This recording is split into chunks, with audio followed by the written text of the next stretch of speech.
Class 8 का वर्गमूल है बाबू। हम लोग वर्गमूल कैसे बनाते हैं?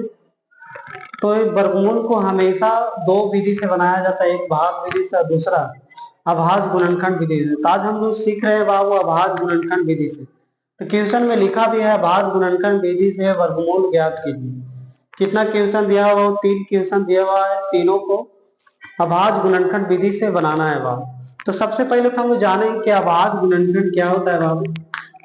अभाज्य गुणनखंड, पहले अभाज्य संख्या समझ लेते हैं, उसके बाद अभाज्य गुणनखंड समझते हैं। अभाज्य संख्या किसको कहते हैं बाबू? वैसा संख्या जो अपने आप से कटे और केवल एक से कटता है। अपने आप से कटता है बाबू, केवल एक से कटता है, उसी का हम अभाज्य संख्या कहते हैं। सबसे छोटी जो अभाज्य होता है वो 2 होता है। उसके बाद बाबू 3 होता है, 5 होता है, 7 होता है, और क्या है बाबू 11 होता है, 13 होता है। इसी प्रकार से जारी रहता है बाबू। कहाँ तक होता है? अनंत तक होता है।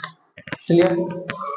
तो अभाज्य बाबू सबसे छोटी 2, उसके बाद 3, 5, 7, 11, 13 डॉट डॉट अनंत। एक बाबू एक अभाज्य नहीं होता है, एक सभाज्य के नाम से जाना जाता है बाबू, क्योंकि स्वयं कटता है, एक ही से कटता है और सभी को काट सकता है, इसीलिए सभाज्य के नाम से जाना इसे जाता है, अभाज्य नहीं कहलाते हैं।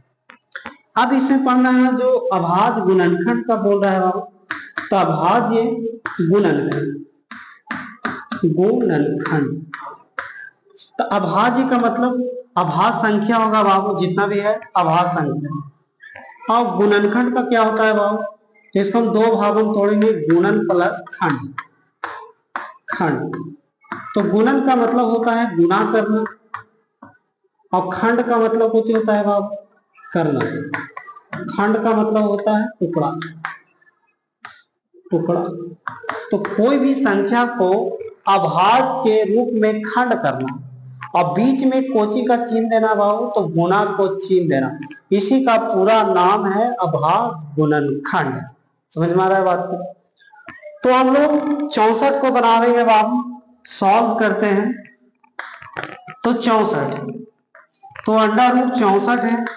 पहले हम लोग अभाज्य गुणनखंड निकालते हैं, तो 64 का अभाज्य गुणनखंड।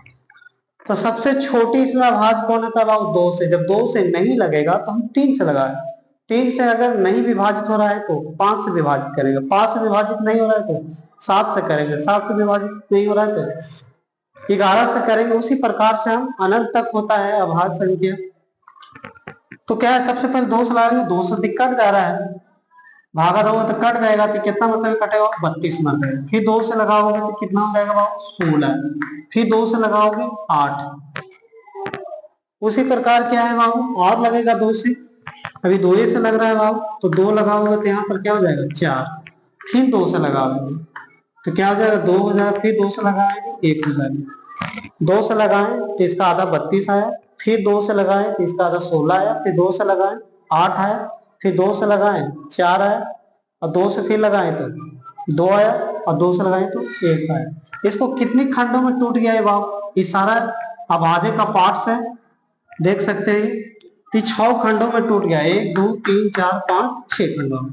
तो 6 खंडों में टूट गया है बाबू। तो इसको हम 6 बार लिखेंगे। 1 हो गया, 2 हो गया, 3 हो गया, 4 हो गया, 5 हो गया, और 6 हो गया। ठीक है, 6 हो गया बाबू। इसको 6 खंडों में तोड़ दिए, 1 2 3 4 5 6। समझ में आ रहा है बात को?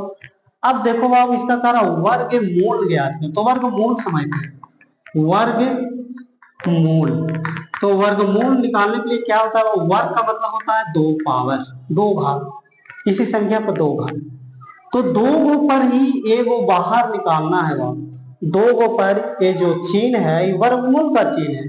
तो इस घर में से निकालने के लिए 2 गो पर एगो बाहर निकालना है, एगो।